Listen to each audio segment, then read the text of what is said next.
The Obsidian Council chamber hung suspended in the void between realities, a space crafted not by masonry but by stabilized quantum entanglement, where the very air shimmered with the residual energy of countless conquered sectors.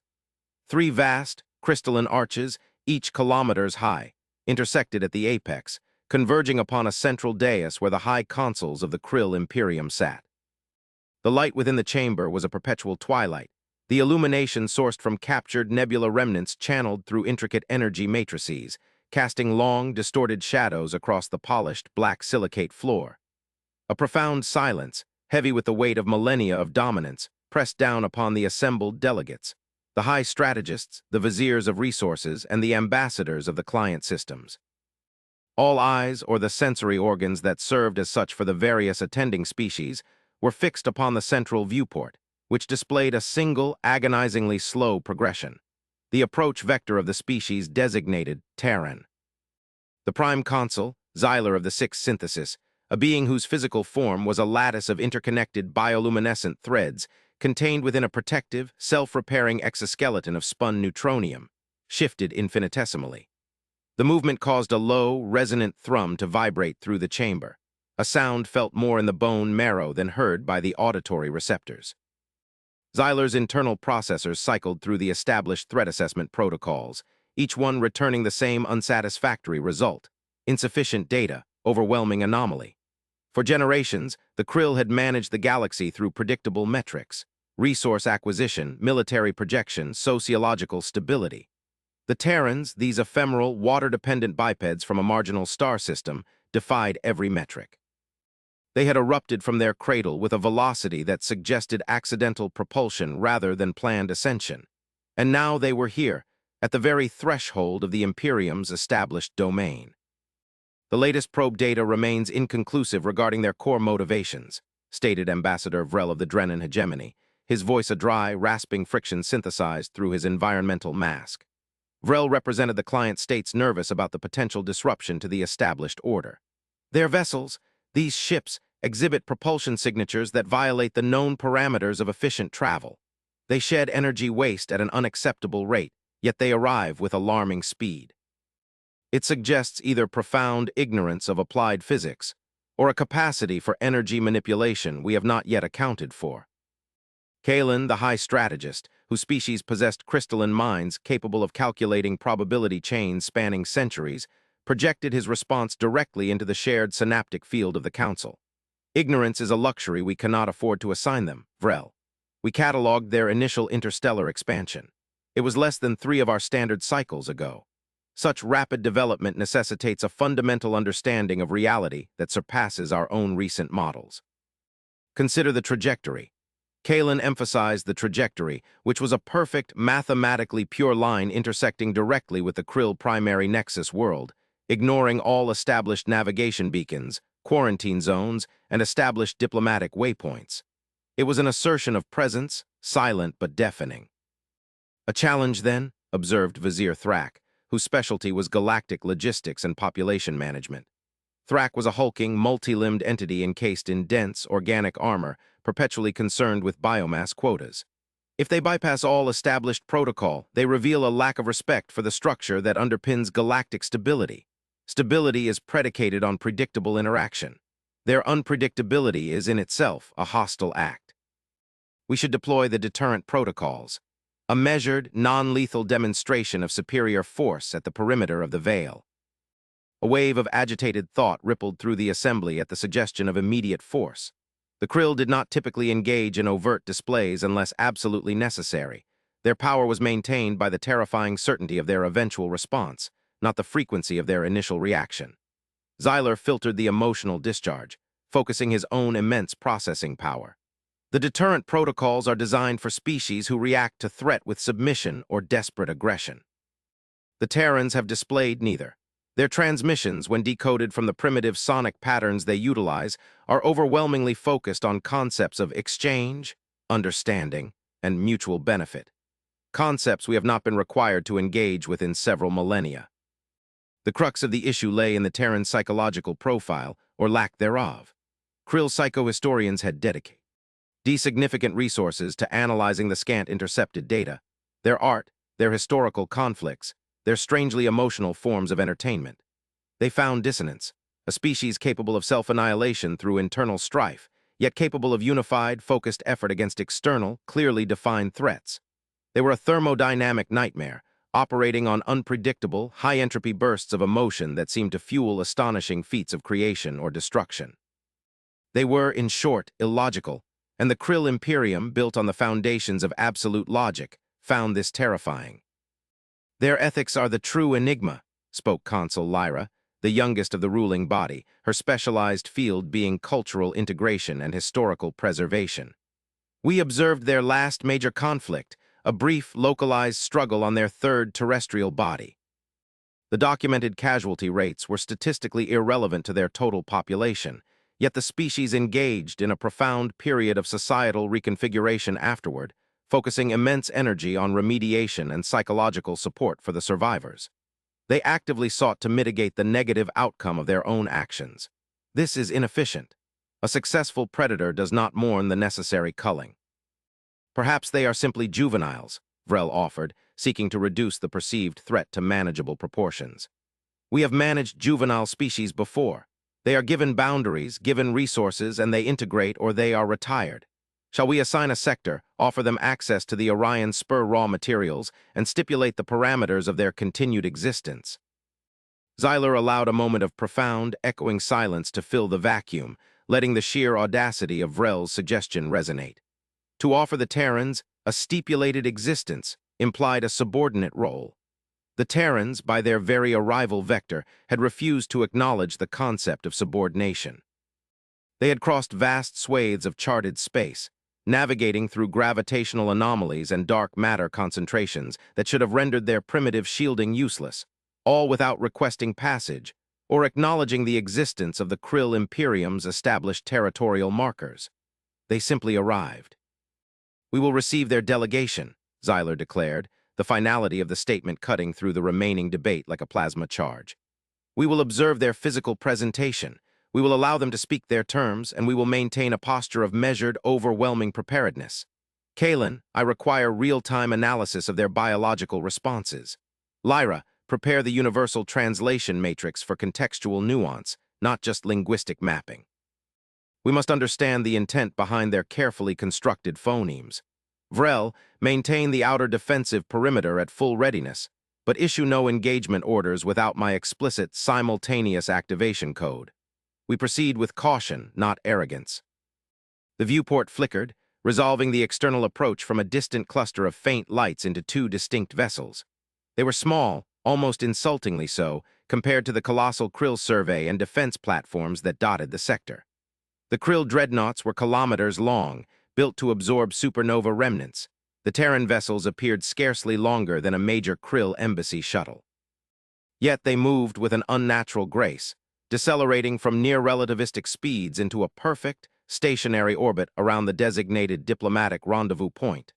The transition managed with a seamlessness that suggested absolute mastery over inertial dampening, a technology the Krill had only perfected through centuries of reverse engineering captured ancient schematics. The sense of focused anticipation in the council chamber tightened to a near-breaking point. The arrival was not a battle. It was a confrontation of philosophies, played out across the vast, silent stage of interstellar politics, and the Krill suddenly realized they had no idea what the rules of this particular game were. The transfer chamber was a neutral zone, a space designed for maximum sensory regulation, calibrated to the generalized parameters of dozens of recognized sentient species. For the Krill, it felt sterile, deliberately lacking the rich, complex informational feedback provided by their own environments. The air was recycled to a level of purity that bordered on sensory deprivation. Xyler, accompanied by Kalen and Lyra, stood at the far end of the docking bay, their physical manifestations adjusted to project a controlled aura of immense, non-aggressive power. The neutronium shell pulsed faintly, a deliberate display of latent kinetic potential. The inner airlock cycled with an almost comical slowness, calibrated to the perceived fragility of the approaching entities. When the final barrier retracted, the silence that followed was not the HFY political silence of the council, but a sudden, absolute vacuum of expectation. The Terrans entered. There were two of them, They wore smooth, form-fitting environmental suits of a matte gray material that absorbed most ambient light, rendering their outlines subtly indistinct against the chamber's backdrop. They moved with an economy of motion that spoke of profound physical conditioning, yet their posture was neither aggressive nor subservient. They simply walked, their footfalls generating no discernible sound on the polished floor, an immediate indicator of sophisticated dampening technology woven into their simple attire. They stopped precisely on the designated molecular marker on the floor, maintaining a distance of 20 standard krill paces, a calculated buffer zone. The only visible indication of their internal state was the slow, steady rhythm of their environmental recycling systems, barely audible. Lyra initiated the translation matrix, projecting the synthesized krill formal greeting into the chamber in the Terran language, modulated to a pitch scientifically determined to evoke non-aggression in similar auditory structures. Greetings, representatives of Terra. The Krill Imperium acknowledges your arrival at the nexus point of Sector Sigma 9. We require immediate declaration of intent. One of the Terrans raised a hand, a gesture that Kalen immediately flagged as a potential signal for challenge or dominance display based on ancient, discarded Terran historical archives. But the gesture halted, palm facing outward, fingers relaxed. "Consul Xyler," the Terran voice replied. It was generated through the suit's external speakers, clear level, and possessing a strange, resonant timbre that suggested profound depth, utterly devoid of the emotional harmonics the krill relied upon for threat assessment. "We are Ambassador Jian Li, and this is Chief Engineer Dr. Alara Vance. We thank you for the allowance of this audience. Our intent is straightforward: to initiate formal diplomatic engagement with the Krill Imperium regarding shared existential concerns." Existential concerns? The term pulsed through the Krill internal network. The Krill defined existence by their continued dominance and resource flow. What concern could a species that had just breached the galactic frontier possess that warranted the attention of the Imperium? Xyler projected his response, the filtered synthesis echoing with controlled gravitas. "Your journey across the known void suggests significant technological capacity. The concepts of shared existential concern are abstract until measurable threats are identified. State the threat, Ambassador Li. Do not waste the resources of the Imperium with analogy." Jian Li performed a slow, deliberate movement, a slight inclination of the head that seemed almost ritualistic. "The threat is the silence, Consul, and the knowledge that we are not alone in perceiving it." Kalen immediately began running cross-referencing algorithms, searching millennia of Krill astrophysical observation logs for the designation, the silence. Nothing matched known phenomena, cosmic background noise, or void collapse vectors. "Clarification required," Kalen projected, cutting across Xyler's implied authorization. "Define the silence. Our instruments register the standard flux of the intergalactic medium. There is no anomalous energetic nullification within the immediate spatial quadrant." Dr. Vance, the second Terran, stepped slightly forward. Her movements, while equally controlled, conveyed a sense of intensely focused technical assessment. "Consul Kalen, your instruments detect energy transfer based on the known laws of interaction within localized space-time lattices. We refer to a phenomenon detected across the macrocosmic horizon, a patterned removal of complexity from deep space, a signature that implies deliberate, large-scale cessation of information exchange. We hypothesize a directed entropy effect." Xyler allowed a very subtle, near-imperceptible surge of defensive energy to emanate from his shell.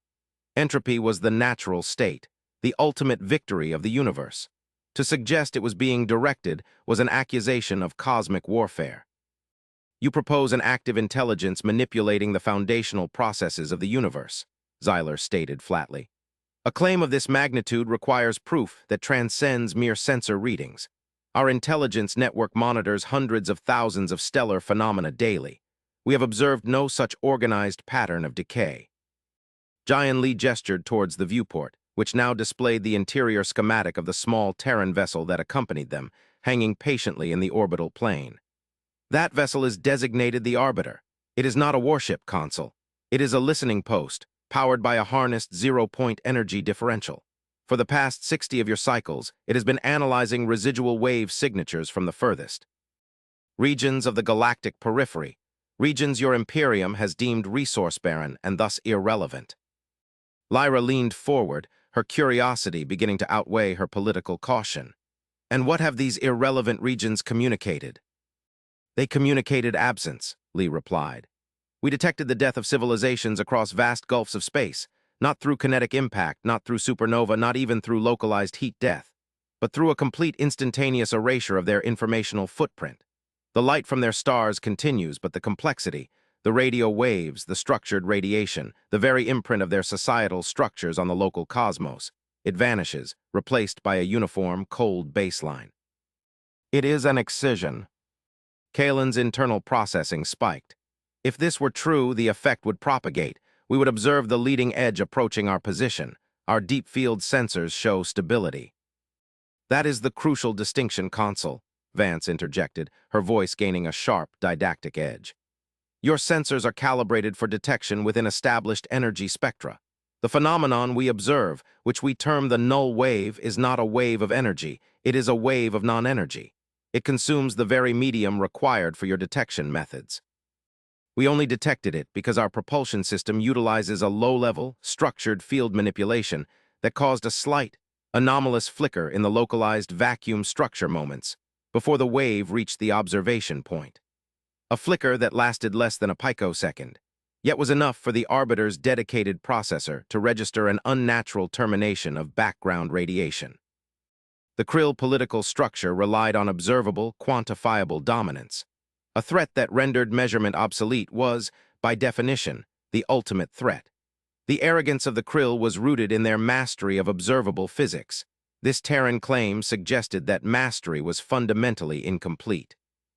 Xyler absorbed the data stream, filtering out the fear that began to subtly infect the collective Krill consciousness, the fear of the unknown quantity. If you possess technology capable of detecting an effect that negates our highest-level sensors, why did you not present this information through established, pre-approved channels via your initial exploratory probes? Why the direct, unauthorized incursion into our sovereign space? Lee's expression, though hidden behind the dark visor, seemed to convey a deep, profound exhaustion.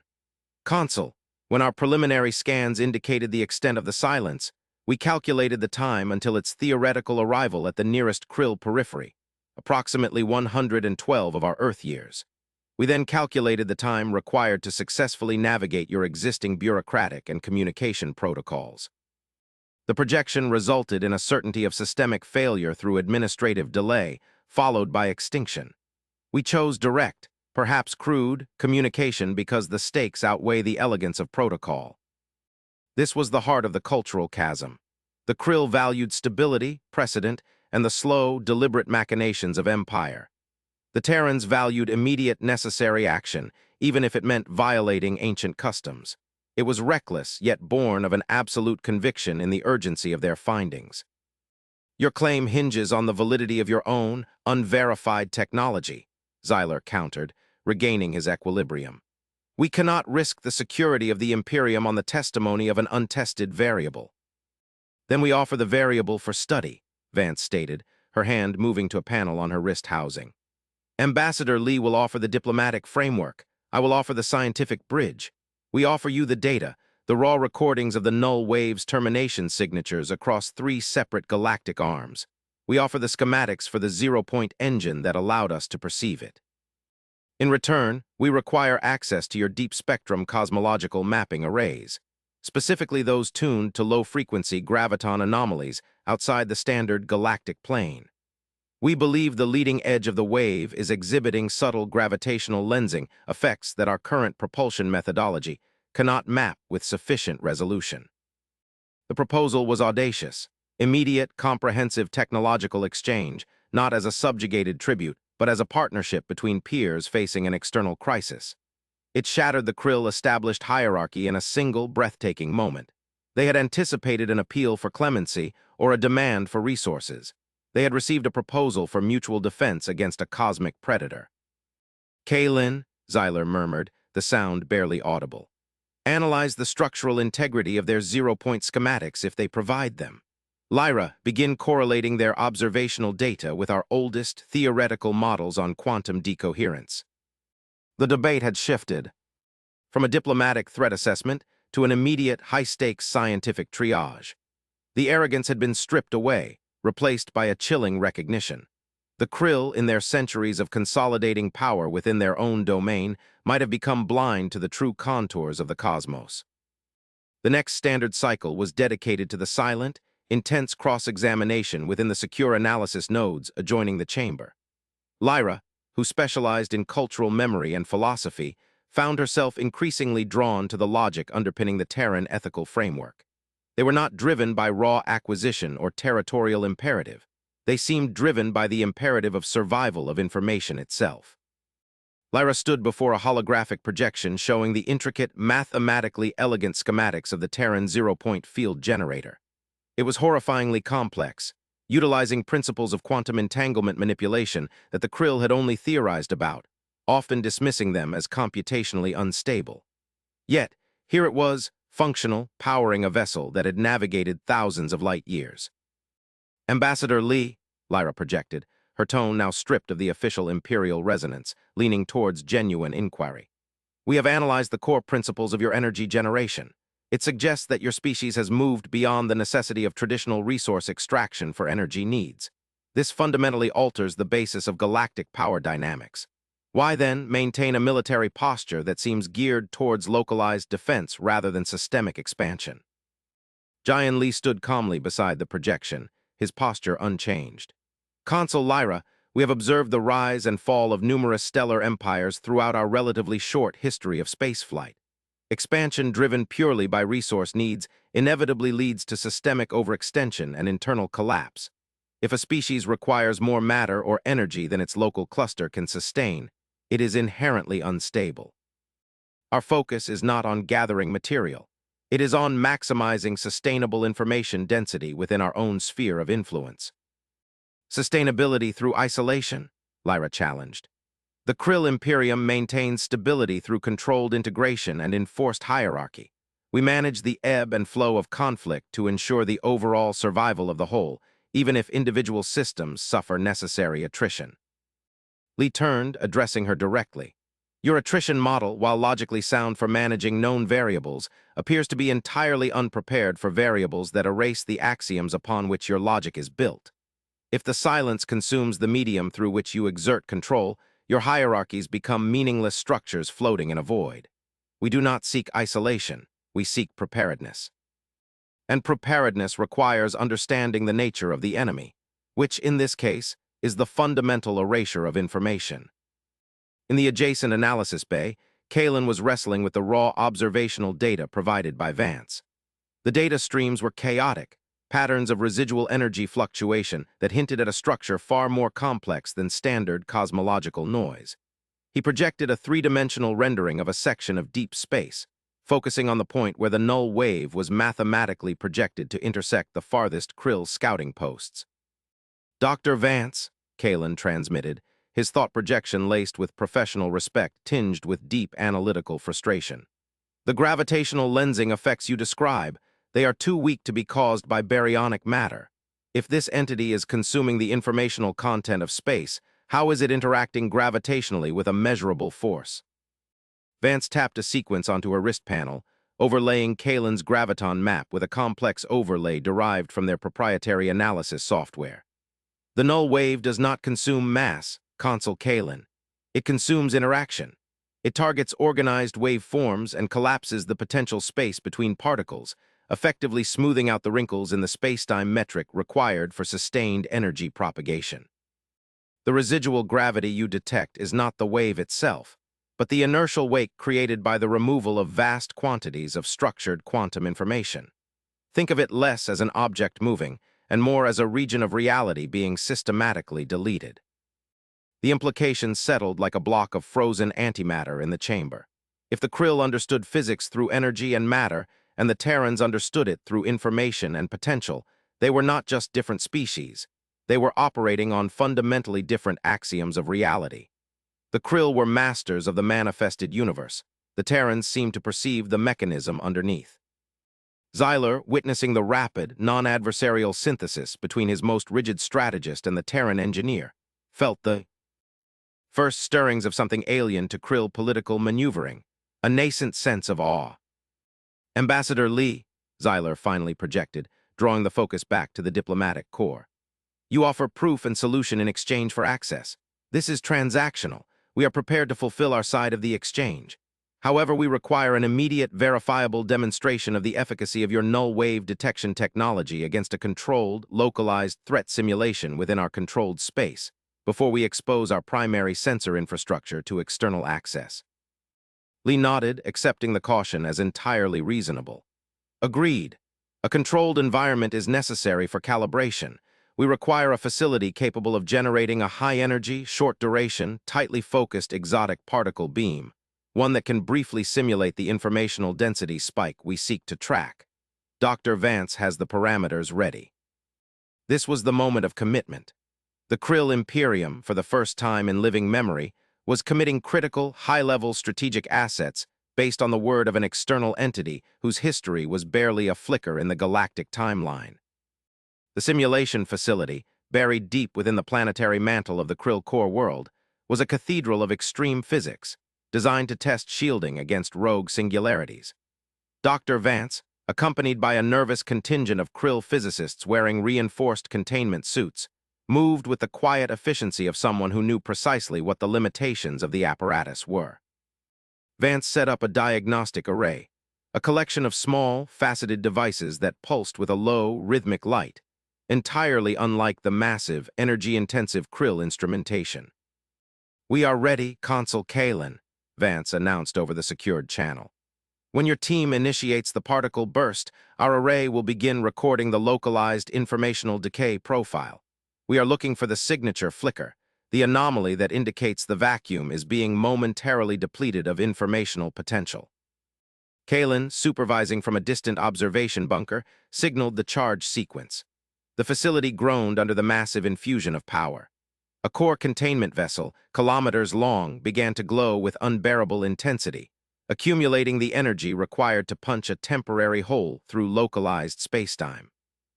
"Initiating burst in 3 cycles," Kalen reported. "Energy saturation nominal, hold reading." 3, 2, 1. The facility unleashed its payload. It was not a visible beam of light or heat. It was a pure, focused spike of exotic matter designed to interact violently with the ambient quantum foam. For a microsecond, the energy reading on the Krill monitors spiked to astronomical levels, indicating a profound disruption. In the observation bunker, Kalen watched his own sensor readings return to baseline almost instantly. Impact registered, energy dissipated, no persistent environmental effects observed as expected. He turned to his subordinate analyst, logged the decay profile. Before he could finish, Vance's voice cut across the channel, sharp and excited yet maintaining its steady control. "Kalen, look at your external decay monitors, not the energy readouts, the temporal fluctuation counters." Kalen accessed the auxiliary data stream, which tracked the minute, background fluctuations in the local passage of time, data usually disregarded as irrelevant environmental noise. What he saw caused the crystalline structure of his internal processors to briefly stutter. For approximately 4 standard Terran seconds following the energy discharge, the background temporal flow in the immediate vicinity of the burst exhibited a deviation of precisely 0.000000001%.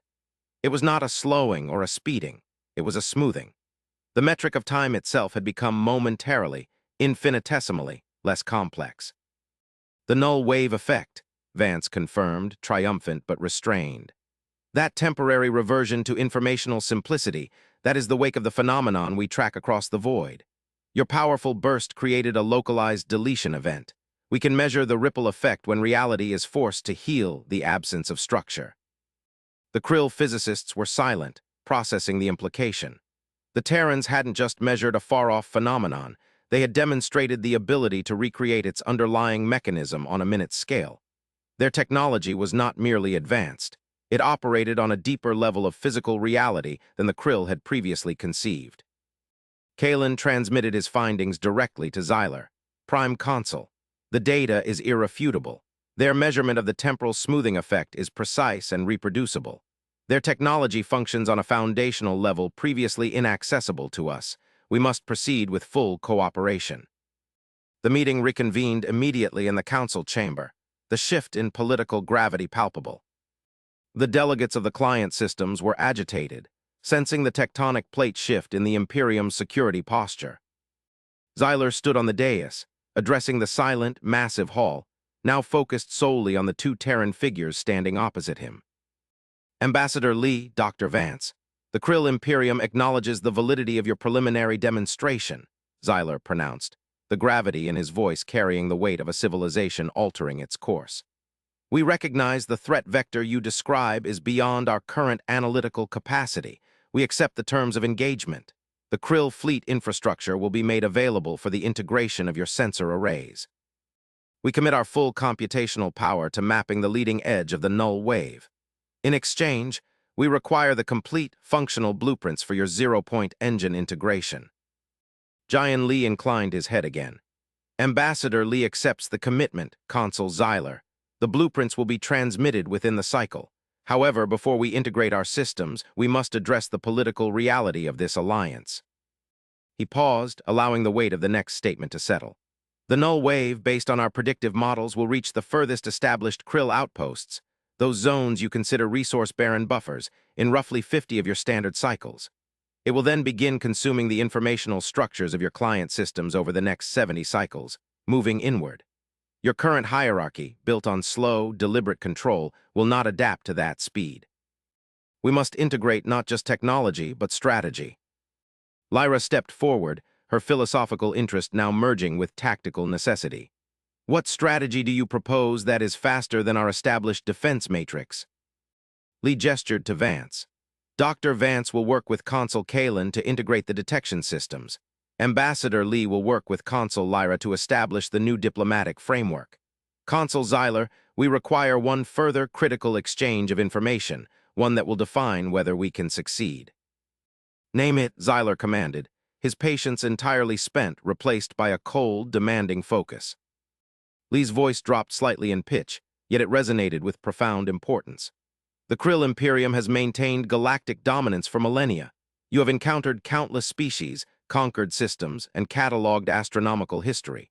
We require access to any data, any myth, any discarded theory your archives hold regarding why things might cease to exist in a structured fashion. Did your predecessors ever encounter a precursor race that spoke of a cosmic predator? Did any ancient text hypothesize about a universal decay agent? We need the history of fear that we, as a younger species, have not yet had the time to accumulate. The request struck the deepest chord of Krill history, the buried records, the suppressed anomalies, the data deemed too destabilizing or philosophically dangerous for general consumption. The Krill had conquered the stars, but they had also suppressed the parts of their history that reminded them of their own fragility. Xyler looked at the vast, silent hall, then back at the calm, implacable Terrans. They were not demanding territory or tribute, they were demanding shared vulnerability. The archives will be opened, Xyler stated. The history of our fear is now the history of our future. The integration process was an exercise in cognitive dissonance for the Krill establishment. Dr. Vance, working side by side with Kalen's most brilliant mathematical minds, bypassed traditional Krill hardware interfaces, directly linking the Terran sensor nodes to the Krill massive computational matrix using quantum tunneling protocols that bypassed layers of established security. Protocols the Krill engineers hadn't even known were theoretically possible until Vance demonstrated them. The sheer efficiency was intoxicating and terrifying. Meanwhile, Lyra and Jian Li engaged in intense, prolonged discussions within the archival data vaults, vast structures containing the recorded intellectual residue of every assimilated or destroyed civilization the Krill had encountered. We have compiled the relevant theoretical hypotheses, Lyra transmitted to Lee, projecting complex mathematical models derived from the lost civilization of the Cygnian ascendancy, a species wiped out 10,000 cycles ago for perceived ideological instability. The Cygnian models suggested that extreme organization, when reaching a certain informational threshold, creates a structural weakness, a complex field gradient that acts as a beacon to forces existing outside standard dimensionality. Lee absorbed the Cygnian data stream instantly. A beacon, yes, that aligns with our initial hypothesis regarding the targeted nature of the erasure. The null wave is not randomly consuming space, it is hunting for high-density information structures. The Krill Imperium, with its vast, interconnected network of managed systems and complex governance, is, by definition, one of the largest high-density targets in this sector. Lyra felt a cold wave of understanding. The Krill, in their quest for ultimate control and perfect order, had engineered themselves into a perfect target. Their stability was their vulnerability. Our long history has shown us that species that embrace randomness and localized chaos often survive longer, as their informational signature is too diffuse to be worth the processing power required to eliminate, Lyra mused. Precisely, Lee confirmed. The Terran civilization, by contrast, is defined by its chaotic internal divisions, its high emotional variance, and its relentless yet disorganized technological bursts. While we possess the necessary theoretical understanding of the null wave, our actual implementation speed and defensive structure are low. The Krill possess the scale, the infrastructure, and the established defense fleet capacity. We are the brain, Consul Lyra. You are the arm. The philosophical alignment solidified. The rigid structure of the Krill, when suddenly informed by the chaotic, adaptive core of humanity, became something new. A unified entity capable of perceiving and reacting to a threat operating outside the known constants of the galaxy. After nearly 2 full cycles, Kalen announced the successful integration.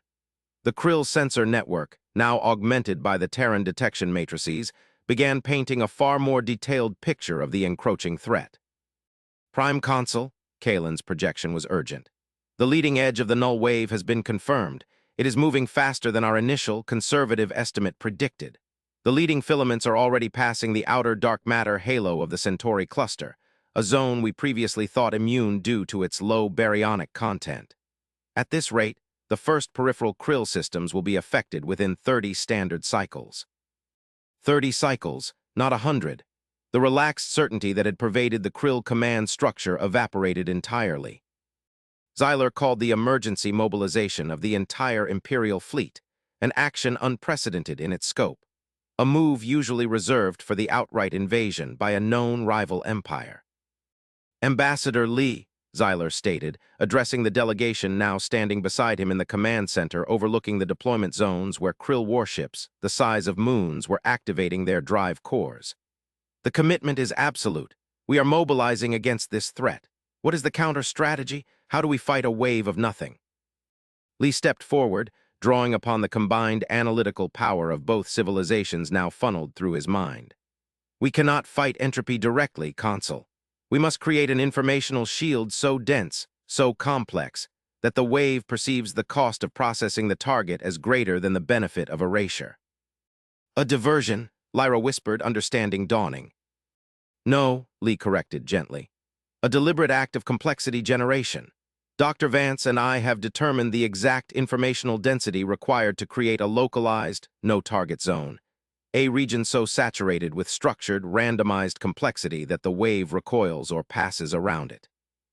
He pointed to a projection of a massive, empty void region between the primary Krill territory and the approaching null wave, a region notoriously difficult to traverse due to unpredictable spatial folds and high radiation leakage. We must construct a beacon of controlled chaos, Lee continued. We need to rapidly generate an immense, self-sustaining informational structure in that void. It must be an engine of data, a constantly evolving, impossibly intricate system that mimics the very definition of high-density life, but without the biological imperative. It must be beautiful and utterly meaningless to process. Kalen's mind whirred. The energy requirement for sustaining such a projection across that distance is staggering. Even with the zero-point integration, the core world's output capacity is insufficient. It is not a sustained projection we require, Vance explained, stepping in with engineering precision. It is a single, massive, self-propagating catalyst.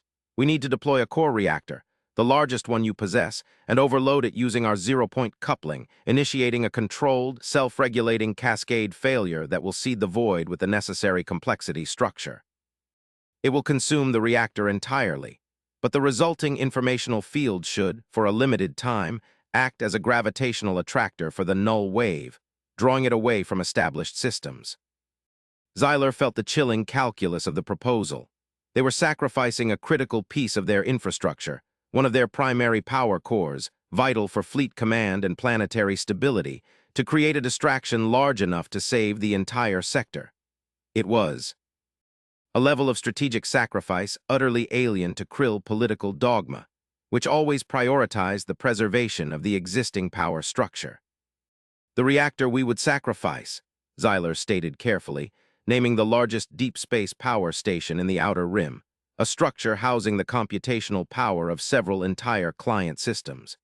It is currently supporting the primary defensive arrays along the Perseus arm.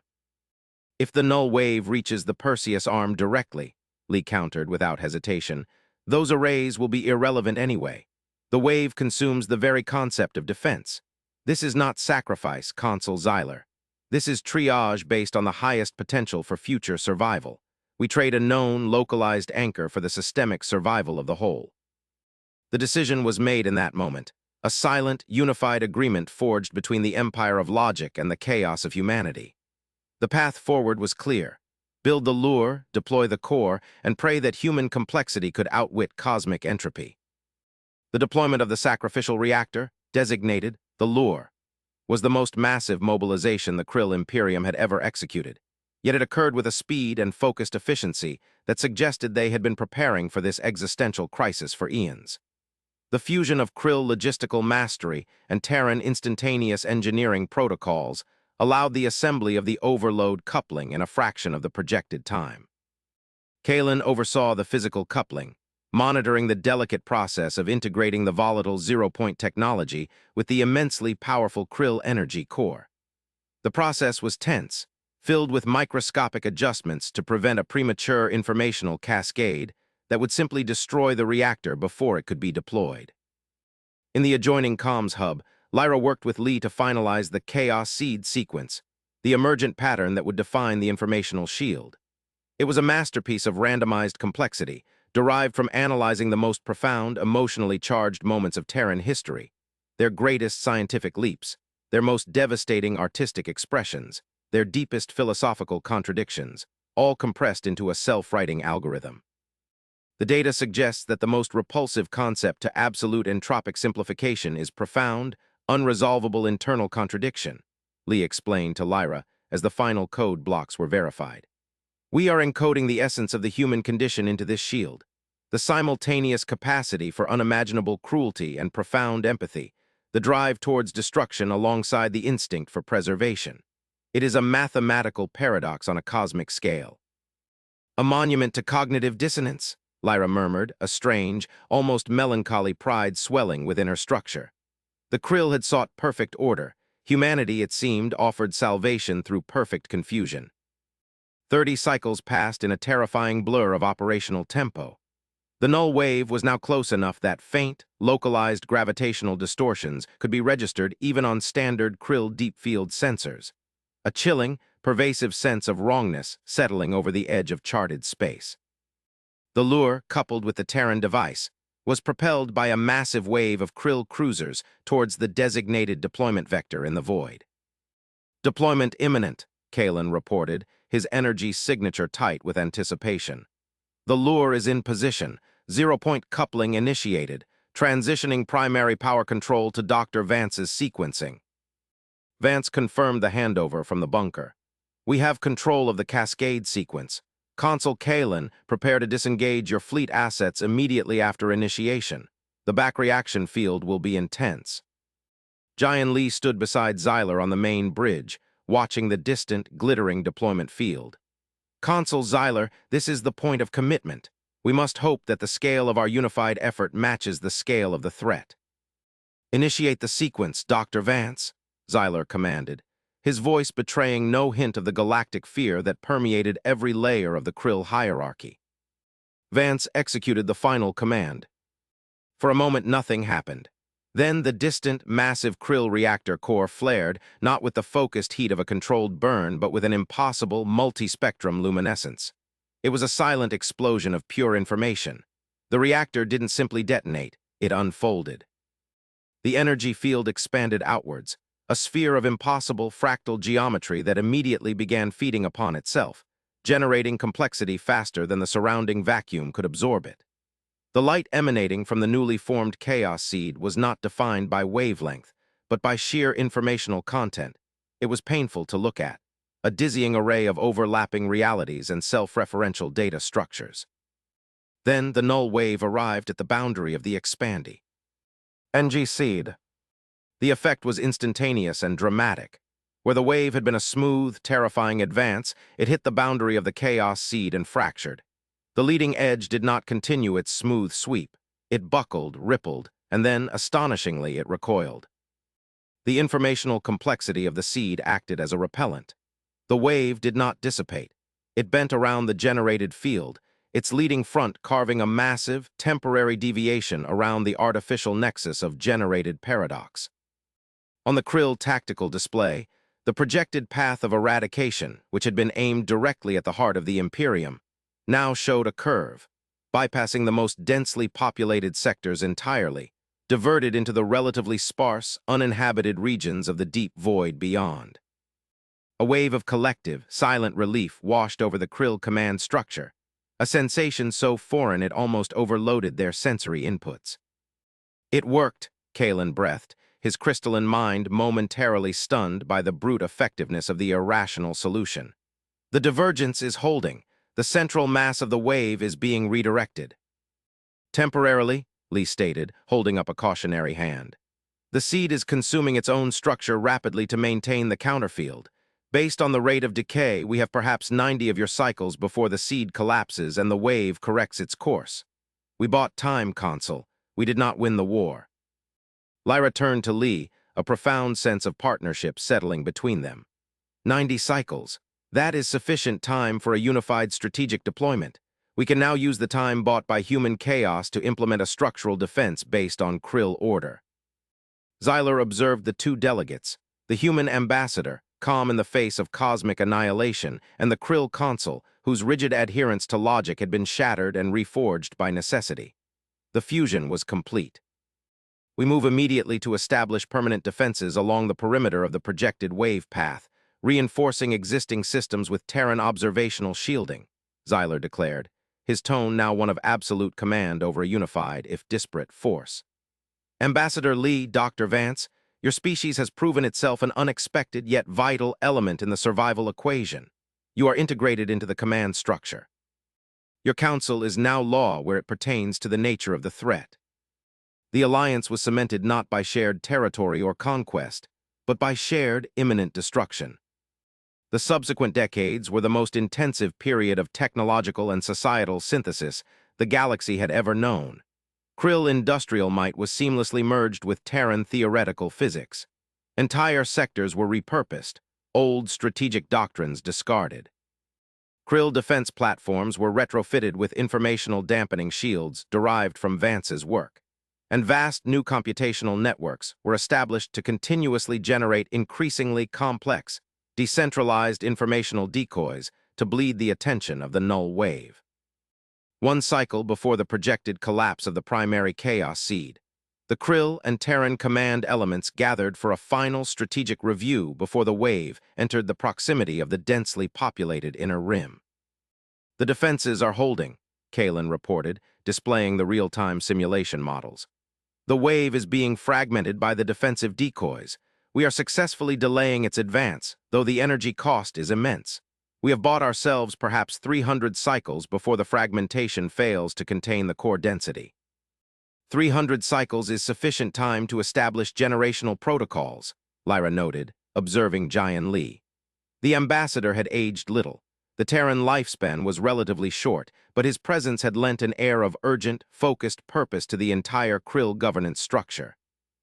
And what, Ambassador Lee? Xyler asked, addressing the final, lingering question. Do you anticipate when the wave inevitably encounters a system that cannot deploy a sufficient informational shield? When it reaches a civilization that cannot, or will not, engage in this level of complexity? Lee looked out at the starfield, his gaze distant. Consul Xyler, that is the great unknown, but we have one final piece of data from the outer fringe analysis. It was too faint to register significance until we correlated it with the 0-point signatures of the wave itself. He activated a new projection, a spectral map of the deep void, far beyond the region the wave had already traversed. In the absolute blackness, a pattern emerged, not of erasure, but of structure. When the null wave consumes a system, it leaves behind a distinct residual energy signature, a footprint of the informational energy it absorbed, Lee explained. We assumed this was simply waste heat, unusable data. However, in the regions where the wave has passed, we have begun detecting a faint, rhythmic pool. Sing emanating from the newly established baseline. It is structured, it is layered, and it is growing. Lyra zoomed in on the spectral display. The pulsing pattern resolved into highly organized sequences, mathematical constructions that defied any known natural origin.